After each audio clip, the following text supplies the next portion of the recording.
Bonjour et bienvenue dans cette nouvelle vidéo. On peut acheter tout type d'immobilier aux enchères, jusqu'ici je ne vous apprends rien. Eh bien aujourd'hui, on va voir qu'il est également possible d'acheter des parts de SCI et comment s'y prendre. Attention, restez bien jusqu'à la fin de cette vidéo, je vous donnerai la liste de tous les risques liés à ce type d'achat et surtout, comment vous en prémunir.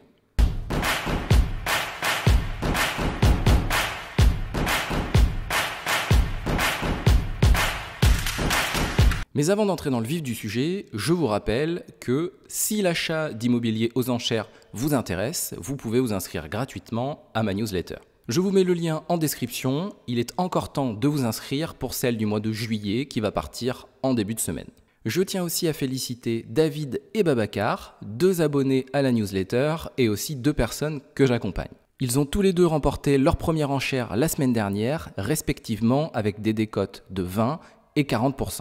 Quand je parle de décote, bien évidemment, je ne parle pas seulement de la différence entre la valeur de marché et le montant de l'adjudication, je parle bien du prix payé, tout frais inclus.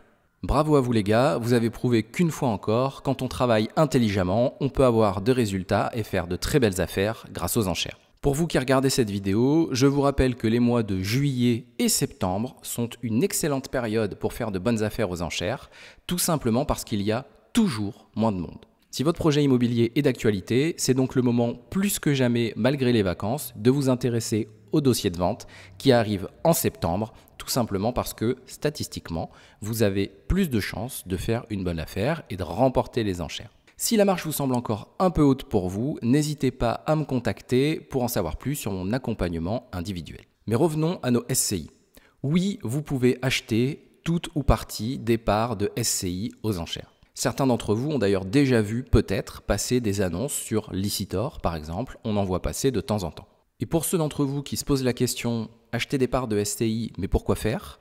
Eh bien en fait, en achetant tout ou partie des parts sociales d'une SCI, vous allez acheter indirectement le patrimoine que la SCI détient, et donc du patrimoine immobilier. Avec bien entendu son lot de particularités, puisque vous achetez des parts d'une société et pas directement de l'immobilier. Quand on achète des parts d'une société, on achète à la fois ses actifs, donc les biens qu'elle possède, mais aussi on reprend son passif, c'est-à-dire les dettes qu'elle s'est engagée à payer. On y reviendra un petit peu plus tard dans la vidéo. La première chose que vous devez savoir, c'est que la procédure de vente aux enchères de parts de SCI est complètement différente de celle d'un bien immobilier. Si je devais résumer les différences entre achat de parts de SCI et achat d'immobilier aux enchères, voilà ce que je pourrais dire en une phrase. Acheter une SCI aux enchères est beaucoup plus simple parce que la procédure est bien plus simple. En revanche, très souvent, il y a bien plus de risques parce que vous avez beaucoup moins d'informations. Et on va voir ça en détail tout de suite. D'abord, vous devez vous demander pourquoi des parts de SCI sont-elles vendues aux enchères. Bien, cette vente fait suite à une saisie qui a été réalisée pour payer la dette de l'un ou des associés de la SCI. Parce que les parts sociales d'une SCI font partie de votre patrimoine lorsque vous les détenez et par là même, elles deviennent saisissables comme tout bien qui vous appartient, alors avec des réserves bien sûr, mais on ne va pas entrer dans le détail ici, ce n'est pas l'objet de la vidéo sur ce qui est saisissable ou ce qui ne l'est pas. Partant de là, ces parts de SCI, eh bien, elles sont saisissables avec une procédure prévue par la loi et tout à fait spéciale. Il va donc s'agir d'une vente aux enchères, dite une vente forcée, c'est-à-dire que celui qui vend n'a pas le choix. Et là, j'ai envie de vous dire, d'où l'intérêt de bien choisir vos associés lorsque vous vous associez pour former une SCI, parce que si votre associé a des dettes dans tous les sens, vous pouvez un jour vous retrouver avec une saisie sur ses parts, et là ça va évidemment compliquer beaucoup la gestion de la SCI. Mais revenons-en à ce qui vous intéresse, c'est-à-dire comment vous allez pouvoir acheter les fameuses parts de SCI mises en vente. Et c'est là que vous allez comprendre pourquoi je vous ai dit tout à l'heure que c'était bien plus simple que d'acheter de l'immobilier aux enchères. Ce que vous devez savoir, c'est que la vente de parts sociales de SCI, elle ne se fait pas au tribunal. Elle se fait chez un commissaire de justice. C'est le commissaire de justice qui va faire la vente, contrairement à une vente d'immobilier où c'est le juge qui fait la vente au sein d'une salle d'audience. Et comme tout ça ne se passe pas devant le tribunal, eh bien, vous n'êtes pas obligé d'avoir un avocat pour enchérir. C'est en ça que c'est beaucoup plus simple, que c'est beaucoup plus accessible et que même psychologiquement, il y a une moindre barrière. Pas besoin d'avocat, vous pouvez aller enchérir vous-même. Et ça va même plus loin. Vous pouvez même ne pas être présent à la vente et remettre avant un ordre d'achat au commissaire de justice qui sera finalement votre prix maximal, votre offre maximale pour les enchères. Toutes les conditions de ces ventes sont notées, inscrites au sein d'un document qui s'appelle un cahier des charges et qui est rédigé par le commissaire de justice qui a procédé à la saisie et qui va se charger de la vente. Ce cahier des charges, il est consultable avant la vente, il fait l'objet d'une publication dans certains journaux et aussi parfois sur certains sites internet entre 1 mois et 15 jours avant la vente aux enchères. Il prévoit toujours que les personnes qui souhaitent enchérir se fassent connaître avant de l'étude du commissaire de justice dans un certain délai qui est prévu au sein du cahier des charges. En général, c'est entre 48 et 72 heures. Vous ne pouvez pas vous présenter le jour J en disant « Bonjour, je viens pour la vente aux enchères ». Il y a quand même des restrictions, ça doit respecter un certain cadre légal. Les personnes pour enchérir doivent justifier de leur identité. En outre, vous qui souhaitez enchérir ou soumettre une offre, eh bien vous devez réaliser ce qui s'appelle une consignation. C'est l'équivalent finalement d'un dépôt de garantie.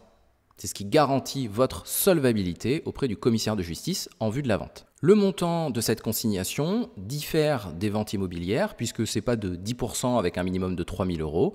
Ici, c'est complètement libre en termes de fixation du montant de cette consignation et ce sera connu, indiqué dans le cahier des charges. Très souvent, c'est proche de la mise à prix des parts. C'est-à-dire que par exemple, si on a une mise à prix à 20 000 €, il est très fréquent que la consignation soit de 20 000 €. Comment allez-vous faire cette consignation? Eh bien, vous pouvez l'établir soit par chèque de banque, soit par virement sur un compte séquestre de l'étude. Donc vous contactez l'étude du commissaire de justice qui vous envoie un RIB d'un de ses comptes, un compte séquestre, et vous pouvez faire le virement. Il faut que les fonds soient sur le compte quelques jours avant la vente aux enchères. Et là encore, le délai est connu et indiqué dans le cahier des charges. Une bonne nouvelle pour vous, c'est que si vous remportez les enchères dans ces ventes-là, eh bien, il n'y a pas de surenchère. Vous ne pouvez pas voir quelqu'un proposer 10% de plus parce que vous avez fait une superbe affaire et qu'il soit organisé une seconde vente comme c'est le cas devant le tribunal. Ici, vous avez été déclaré adjudicataire, c'est terminé. Si vous payez le prix et les frais, il n'y a plus aucun souci, vous êtes certain de devenir propriétaire des parts de la SCI. Les délais et les conditions de paiement du prix sont indiqués là encore dans le cahier des charges. En général, le délai tourne autour d'1 mois à 2 mois. Si vous souhaitez connaître tous les détails de ces ventes, je vous mets en description les articles du Code des procédures civiles d'exécution. Je vous invite à aller les lire. C'est les articles L233-1 et R233-1 et suivants du Code donc des procédures civiles d'exécution. Et on en arrive maintenant au fameux risque d'acheter ces parts de SCI aux enchères. Quel risque est-ce que vous allez courir, vous, si vous vous positionnez sur ces parts, ou du moins si vous êtes déclaré adjudicataire? Le premier risque, le point numéro 1, c'est que vous allez pouvoir vous retrouver associé avec un ou une inconnue. Parce qu'il y a deux hypothèses. Selon les ventes, il se peut que toutes les parts sociales de la SCI soient mises en vente, et dans ce cas-là, aucun problème. Vous achetez les parts, vous êtes déclaré adjudicataire, bien vous êtes propriétaire intégralement de la SCI, donc il n'y a pas de discussion. La seule restriction, c'est que en France, on ne peut pas avoir une SCI unipersonnelle. Ça n'est pas possible de voir une SCI avec un seul associé, du moins ça ne peut pas durer dans le temps. Donc si vous achetez tout seul, deux hypothèses là encore, soit eh bien, vous avez acheté pour revendre les biens, et donc vous revendez les biens rapidement. Une fois que les biens sont revendus, vous liquidez la SCI et vous recevez le boni. Ce qui reste dans la caisse une fois que la SCI a été liquidée, c'est-à-dire le produit des ventes des biens, moins les frais de clôture et de liquidation des comptes de la SCI. Ou alors, deuxième hypothèse, vous voulez la conserver, cette SCI, dans le temps et conserver son patrimoine. Et à ce moment-là, il va vous falloir soit donner, soit vendre au moins une des parts sociales de la SCI, soit à une autre personne physique, soit à une personne morale, peut-être qui vous appartient, une de vos autres sociétés, pour qu'il y ait au moins deux associés dans la SCI et que tout soit en règle et qu'on ne puisse pas venir vous embêter. Et dans la deuxième hypothèse, s'il y a un autre associé dans la SCI, eh bien vous pouvez vous retrouver associé, alors un ou deux autres d'ailleurs, eh bien vous allez être associé avec des inconnus. Donc là, effectivement, c'est un premier risque, un premier aléa. Il y a aussi, alors là c'est très compliqué, il faudrait faire une vidéo ultra détaillée d'un point de vue juridique. Il y a des droits de préemption, il peut y avoir des clauses d'agrément dans les statuts de la SCI. Bref, il y a un certain nombre de choses à prendre en compte qui peuvent jouer après sur la gestion de la SCI et avoir des conséquences sur votre achat de parts. Si ça vous intéresse, n'hésitez pas à me le dire en commentaire, on pourra y consacrer une vidéo, mais elle sera beaucoup plus pointue et axée là-dessus. Le point numéro 2, c'est pas vraiment un risque, c'est une certitude, c'est que vous allez devoir payer des frais. Et évidemment, il faut en tenir compte dans la fixation de votre enchère maximale, dans votre proposition d'achat. Ces frais, il y en a deux catégories. D'abord, vous allez devoir payer tous les frais de procédure, donc les frais de la procédure qui ont conduit le bien à se retrouver à la vente, les actes de commissaire de justice, les actes de publicité divers, etc. pour que la vente soit connue. Tout ça, in fine, ce sera à vous de le payer. Le montant sera soit indiqué dans le cahier des charges, soit il faudra le demander au commissaire de justice avant la vente. Et enfin, vous aurez à payer des honoraires de vente auprès du commissaire de justice. C'est une vente de ce qu'on appelle des biens meubles incorporels qui sont vendus aux enchères. C'est-à-dire que les parts de sociétés civiles immobilières sont vendues aux enchères comme le serait n'importe quel meuble, une commode, une table, une chaise, et donc ça répond aux mêmes critères en fait, de vente. Ce qui signifie qu'en fait, vous devrez payer des honoraires de 12% hors taxe au commissaire de justice qui fait 14,4% TTC, donc à payer en plus du montant de l'adjudication. Vous voyez que c'est pas neutre, il faut quand même le prévoir à la base dans son coût d'acquisition. Et enfin, vous aurez aussi à payer, ce ne sont pas vraiment des frais, mais vous devrez les payer quand même, des droits d'enregistrement, parce que quand vous achetez des titres, des parts de SCI, vous allez devoir faire une publicité légale pour que tout le monde sache que vous êtes maintenant associé, et c'est comme ça qu'on peut s'amuser à aller voir qui est associé dans quelle structure sur un site comme Papers par exemple. Je vous renvoie à ma précédente vidéo de la chaîne pour en savoir plus sur le fonctionnement de Papers et pour connaître le patrimoine immobilier de Kylian Mbappé si ça peut vous intéresser. Donc toujours est-il que vous devez enregistrer cette acquisition de parts sociales et par là même, il y a des frais d'enregistrement à payer. Le troisième point, c'est qu'il va être pour vous extrêmement difficile de connaître la valeur réelle des parts de la SCI. Des parts de SCI, comment ça se valorise ? Bien tout simplement, on va prendre les actifs de la société d'un côté et le passif de l'autre, et c'est un jeu finalement d'addition et soustraction. On prend tout l'actif, on prend tout le passif, on enlève le passif à la valeur de l'actif et on a la valeur nette des parts. Grosso modo, c'est ça. Dans le passif, on a quoi ? Eh bien, on a les dettes de la société. Et donc finalement, pour calculer la valeur des parts, il faut déterminer quelle est la valeur des actifs, donc des biens immobiliers dus ou des biens immobiliers qui sont détenus par la société, et les mettre en corrélation avec en face un passif, donc l'ensemble des dettes de la société. Et la difficulté, ça va être au niveau de qu'est-ce qu'on peut connaître. Il va y avoir un certain nombre d'informations que le commissaire de justice va noter au sein du cahier des charges. Mais lui-même, il dépend de ce qu'il a pu obtenir. D'abord, du point de vue des actifs. Mais ce qu'il faut savoir, c'est qu'une SCI, la comptabilité n'est pas obligatoire. Elle est obligatoire dès lors que vous êtes en SCI soumise à l'IS, à l'impôt sur les sociétés. Si vous restez soumis à l'impôt sur le revenu, vous n'êtes pas obligé de tenir une comptabilité stricto sensu, donc d'établir des bilans. Vous n'êtes pas obligé d'avoir un expert comptable qui vous fait un bilan chaque année. Quand bien même les associés de la SCI l'auraient fait, les bilans de la société ne sont pas publiés. Ça veut dire que dans le cadre de la procédure, le commissaire de justice va demander les bilans aux gérants, aux propriétaires des parts de la SCI. Mais là, c'est soumis à sa bonne volonté. S'il ne remet pas les bilans, soit il n'y en a pas, soit il ne les remet pas de lui-même, eh bien le commissaire de justice ne les aura pas. Et quand bien même il y en aurait eu, comme c'est pas publié, il n'y a aucun autre moyen qu'une remise spontanée de la part du gérant ou du moins du propriétaire des parts que pour aller les chercher. On ne peut pas aller sur un site regarder quel est le résultat de la SCI, c'est pas comme une SAS, les chiffres ne sont pas obligatoirement publiés, c'est pas une obligation légale. C'est compliqué, pour avoir la valeur des parts, il faut se débrouiller soi-même pour faire la valeur des actifs et la valeur des passifs, aller un petit peu à la pêche aux informations. La valeur des actifs, ça veut dire valoriser les biens, et là il y a une grosse limite, c'est que 9 fois sur 10, il n'y a pas de visite des biens organisés, parce que c'est une vente de parts sociales, c'est pas une vente des biens immobiliers. Donc la procédure ne prévoit pas qu'il y ait de visite du bien. Donc c'est quasiment jamais organisé. Donc il faut vous débrouiller vous-même pour aller voir le bien, pour essayer de le visiter, savoir s'il est occupé, dans quel état il est. Donc vous voyez, c'est quand même relativement complexe et finalement il y a quand même beaucoup d'aléas. Donc vous pouvez déterminer une valeur du bien en bon état, moi c'est ce que je vous conseille. Et puis en face de ça, remettre une petite décote, essayer d'aller le visiter et voir est-ce qu'il y a des travaux à faire. S'il est loué, eh bien, ce qui va déterminer de toute façon la valeur, ce sera quoi ? Ce sera le montant des loyers et le rendement brut. Et puis s'il est inoccupé ou s'il est occupé par le propriétaire, il faut vraiment essayer de faire en sorte d'avoir le maximum d'informations sur l'état du bien. De l'autre côté maintenant, comment est-ce qu'on va déterminer le passif ? Le passif, ça peut être les dettes, mais de tout ordre. C'est-à-dire qu'il y a des dettes dont on va pouvoir avoir connaissance assez facilement, c'est les crédits immobiliers. Puisque une SCI détient des biens immobiliers, c'est dans son objet social et c'est le but même de l'existence d'une SCI. Et en matière immobilière, vous pouvez demander un relevé d'état des inscriptions, ce qu'on appelle vulgairement un relevé hypothécaire, au service chargé de la publicité foncière.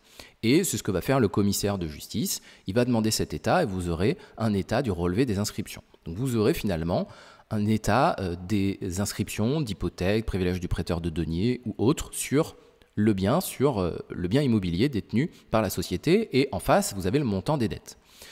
Il se peut qu'il n'y en ait pas, il se peut qu'il y en ait, et à ce moment-là, il faut quand même actualiser les dettes. Alors, S'il y a une dette bancaire, en général, quand c'est connu, le commissaire de justice demande à la banque et la banque va lui répondre quel est le montant de la dette. Donc vous aurez un montant précis.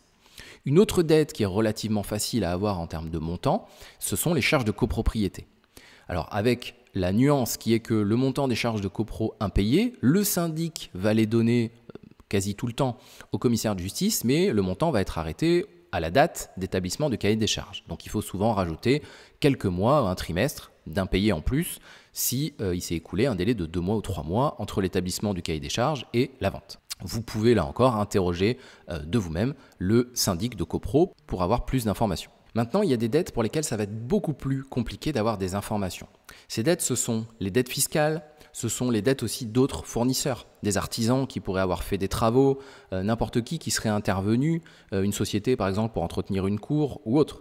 Ça, c'est extrêmement compliqué parce que si elles ne se sont pas fait connaître auprès du commissaire de justice, elles peuvent se manifester après. Et la difficulté, c'est que vous serez tenu, d'un point de vue légal, de payer la dette parce que vous avez racheté les parts de la SCI, vous êtes le nouveau propriétaire, et la SCI, finalement, elle a changé de main, mais elle existe toujours, et donc les dettes existantes sont toujours là, et donc vous devez les payer. Vous avez un engagement de reprise du passif quand vous rachetez les parts d'une société. Ce qui signifie, sauf à l'exclure dans certains contrats, mais ça c'est dans une vente de gré à gré, dans une vente volontaire. On peut exclure la reprise de passif. Mais ça, on est vraiment à côté du cadre dont on parle là. Donc vous allez reprendre les dettes, ce qui signifie que vous pouvez avoir des mauvaises surprises, il faut bien vous renseigner. Donc finalement, moi ce que je vous conseille, c'est d'établir une petite enveloppe. Pour les dettes fiscales, appelez le fisc. Le SIE, pour savoir si la SCI est soumise à l'IS, est-ce qu'il y a une dette d'impôt des sociétés, sur les sociétés. Et d'un autre côté, appelez le service foncier pour savoir s'il y a une dette au niveau des impôts locaux, de la taxe foncière. Pour le reste, c'est un peu au petit bonheur la chance, croisez les doigts, serrez les fesses au choix et attendez. Donc vous le voyez, il y a finalement pas mal d'aléas, de zones de flou. C'est la raison pour laquelle je vous disais en préambule que c'était plus risqué que d'acheter de l'immobilier aux enchères. Où là, pour le coup, le passif, il est purgé par la vente. Pour autant, est-ce que c'est intéressant d'aller acheter des parts de SCI aux enchères? La réponse est tout dépend du prix, comme souvent d'ailleurs. Et tout dépend de votre rapport au risque. Vous le voyez, il y a des aléas, il y en aura pratiquement toujours. Donc finalement, c'est le rapport risque-rendement. Jusqu'à quel prix vous êtes prêt à aller pour acheter ces parts de SCI ou toute cette SCI et pour être soumis à cet aléa. Et là, j'ai envie de vous dire, c'est quoi votre rapport, vous, au risque? Est-ce que vous êtes prêt à courir ce risque s'il en vaut la chandelle? Et là, je peux vous donner un exemple chiffré. Si vous achetez des parts de SCI à 100 000 €, vous achetez l'entièreté des parts, 100 000 €. Cette SCI, elle a des dettes fiscales, elle a plus d'emprunts sur les biens immobiliers, elle a une dette fiscale et autres charges de copro à hauteur de 10 000 € à peu près. Avec les différents frais qu'on a énumérés tout à l'heure, ça va vous coûter grosso modo environ 130 000 €. Eh bien, si le patrimoine immobilier est détenu par la SCI, il a une valeur de 180 000 €.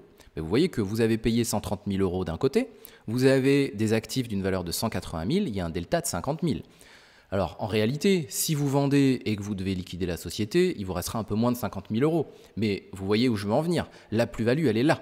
Donc finalement, peut-être qu'il y aura un petit aléa, peut-être que vous allez avoir sous le tapis une dette ou deux qui vont arriver, peut-être une femme de ménage ou je ne sais pas, qui va vous demander de payer 2 000, 3 000 €, mais il va quand même vous rester une grosse part du gâteau. Donc finalement, et c'est ça, être investisseur immobilier, c'est ça aussi être marchand de biens, c'est être en capacité pour faire de bonnes affaires, de résoudre des problèmes que d'autres ne sont pas prêts à résoudre et pour ça, de courir certains risques. Donc là, c'est vraiment une histoire de vous et votre rapport au risque. Avant de clôturer cette vidéo, dites-moi vous en commentaire, est-ce que vous seriez prêt à courir ce risque? Est-ce que acheter des parts de SCI ou une SCI aux enchères, c'est quelque chose qui pourrait vous intéresser? Mettez-moi ça en commentaire, on en discute et si vous avez des questions auxquelles je peux répondre aussi, mettez-moi ça, je me ferai un plaisir de vous apporter une réponse la plus précise possible. J'espère que cette vidéo vous a plu, je vous dis à très vite, ciao!